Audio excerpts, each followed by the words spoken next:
Hi everyone, welcome to day 2 of the Sunshine Crossbody Sew Along. Today we'll start sewing. We will be doing the back, which this is the back, and we'll also be doing part of the front down to step 10. So that's how far we'll get today. It's about 3 pages of the instructions, so it's not too terrible. The first thing you want to start with is your back center panel, this piece, and then you'll also have 2 of your sides. These were cut mirror image of each other, so you should have 2 that look mirror image of each other.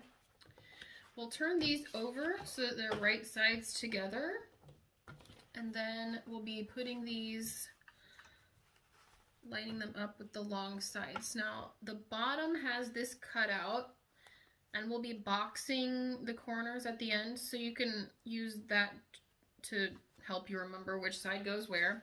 But the top should be flat.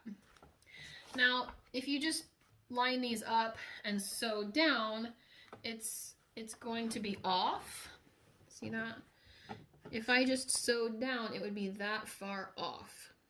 Okay, so we actually have to move it up a little bit. And the instructions say to match up the middles, but that didn't actually work for me.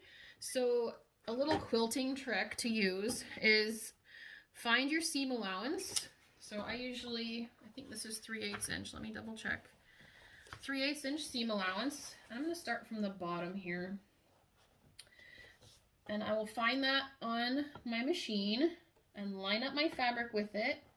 And then right where my needle is going to hit, I will make sure that the fabrics are nice and lined up. So right here is 3/8 inch. I'm going to put my finger there and then open this up. See how they're lined up now? That's what we're aiming for. We want this to be even when we're done. So I'm going to line this up, and you can see that it's a little bit off. That's okay. What matters is where your seam allowance is.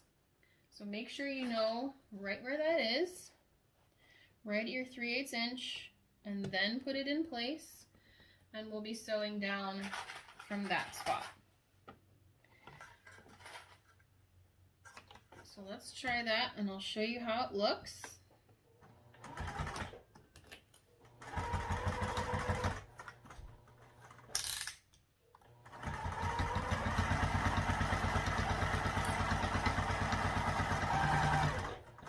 If you'd rather use a basting stitch here, try it out. And if it doesn't work, then it's really easy to rip out. That can work too.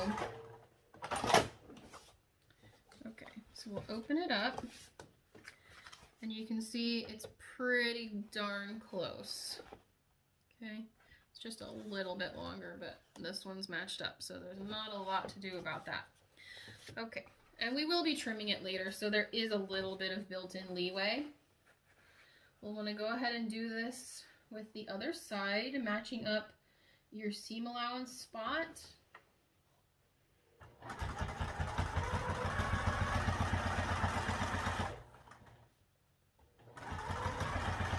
The trick with that is you will need to keep your seam allowance exactly straight all the way down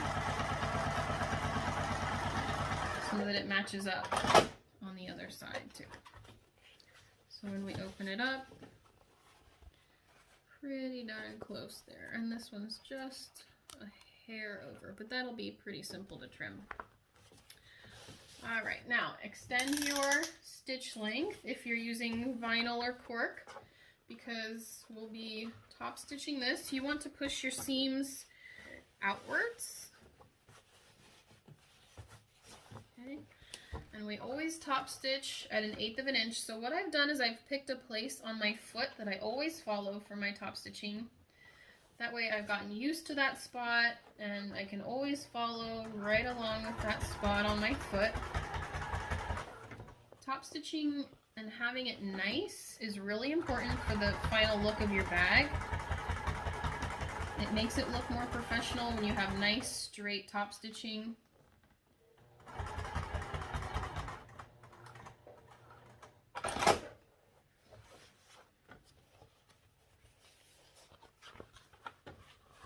Again, push your seam allowance toward the side panels.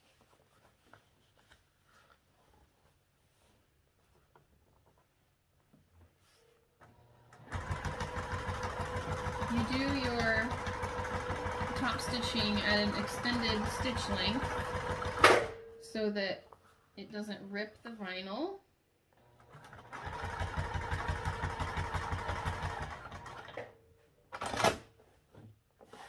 Okay, so we have both sides top stitched. Now you have the back done. How simple was that, right? All right, so your next step is to take your front piece. We will grab our front bottom. So we have our front bottom piece, and we also need our shorter zipper. I'll show you how to install your zipper pull. So the first thing you want to do is look at your zipper and see when you cut it which one has a tooth above the other. It's kind of hard to tell on this, but the left one was above the right. So when I put this zipper pull on, I want to make sure that my left has one tooth above the other so that it goes on nice and straight. Okay, so I'll stick one side in and then the other. Obviously don't stick it all the way through, just about halfway. And then we kind of finagle this in there. When it comes out, I have the left one tooth above the right, so I can go ahead and pull it down. All right. That simple to install your zipper pull. The instructions say to zigzag this closed, but mine's already closed, so there's not a need to do that. If you have one where it is open, then you'll want to go ahead and zigzag that closed.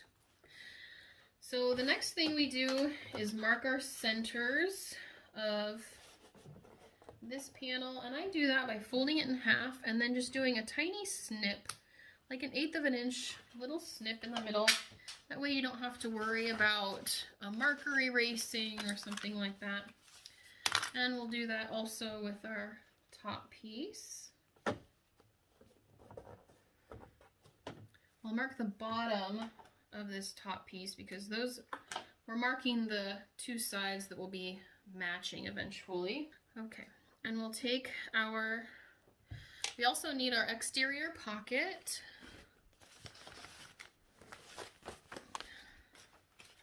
And we'll mark the middles of that too.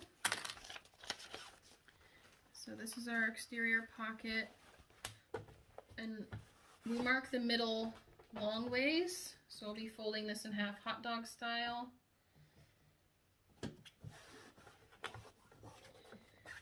And marking the middle of this.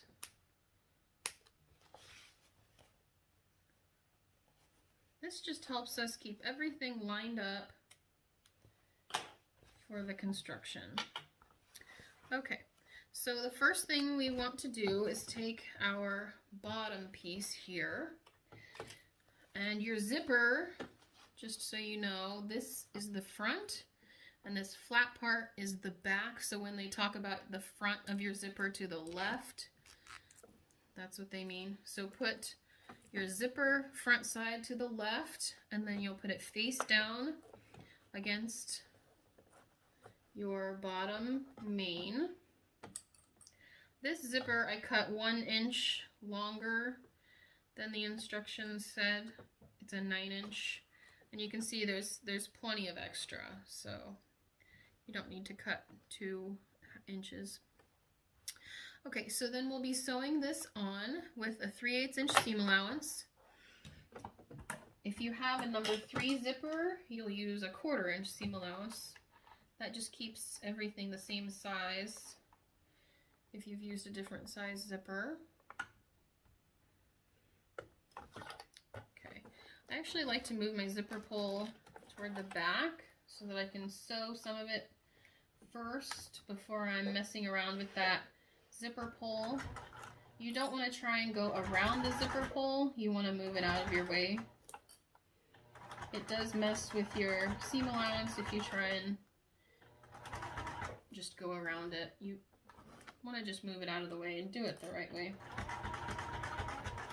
Okay, so That's sewn on with 3/8 inch seam allowance. I needed 3/8 inch with my number 5 zipper. I'm sorry if I misled anyone. This is a number 5 zipper, so I'm doing 3/8 inch seam allowance. I'm going to do that again. If you have a number 3 zipper, then you do a 1/4 inch seam allowance. Luckily, that's an easy fix. Okay, so the next thing we need to do is take our zipper lining piece, and we put this face down on top of what we just did. So we're making our first zipper sandwich, and this is why we marked our middles, because now I can match them up super easily. So I want to show you what I've done. I have the exterior piece, your zipper face down, and then this pocket face down on top of that. So your zipper is in the middle there. Pin it all the way across. And it's okay that the pocket is bigger. We'll be trimming that here in a little bit. So we want to sew across this. You can flip it over and you can see your seam here. See where I did it wrong? I did the 1/4 inch and then the 3/8 inch. And actually, my stitch length was kind of long there, so it's good that we're going over it again. But you'll follow your 3/8 inch line all the way down, and you want to try and follow it as best you can.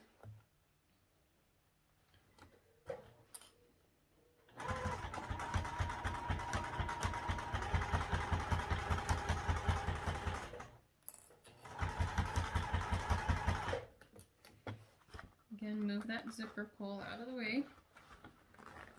Past your foot. You can, if you need to raise your foot, that's fine. You can raise your foot when your needle's down, and it won't hurt anything.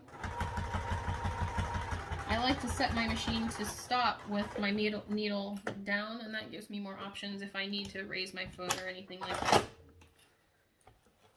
Okay, so now we will press the exterior up and away from the zipper. And then we'll flip it over and push our lining away from the zipper too. So now we have these sewn together, and I've switched back to my regular foot because we'll be top stitching along this seam right here.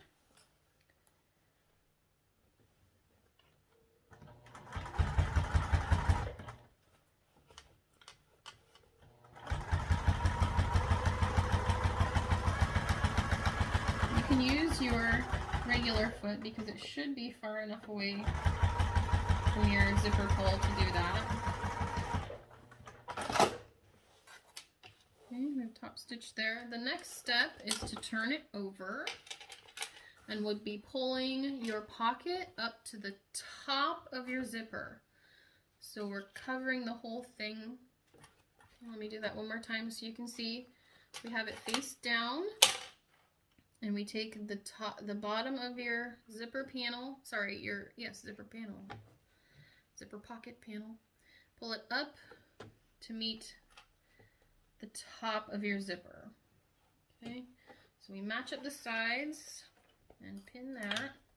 This time we'll just be using an 1/8 of an inch seam allowance. It's just a basting stitch. So we'll do this across here. You can just, again, use your regular foot. You shouldn't need your zipper foot for this. It's far enough away.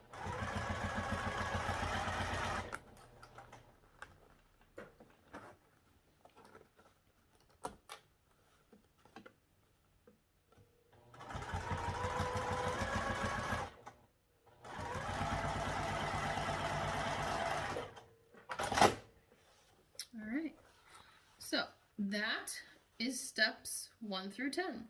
We are done for today. Can you believe it? That wasn't too bad. So for today, you'll want to post these two things, your back panel and your front panel, like this, for today's entry. That's what you'll need completed for today. So I'll see you all tomorrow when tomorrow's actually a catch-up day.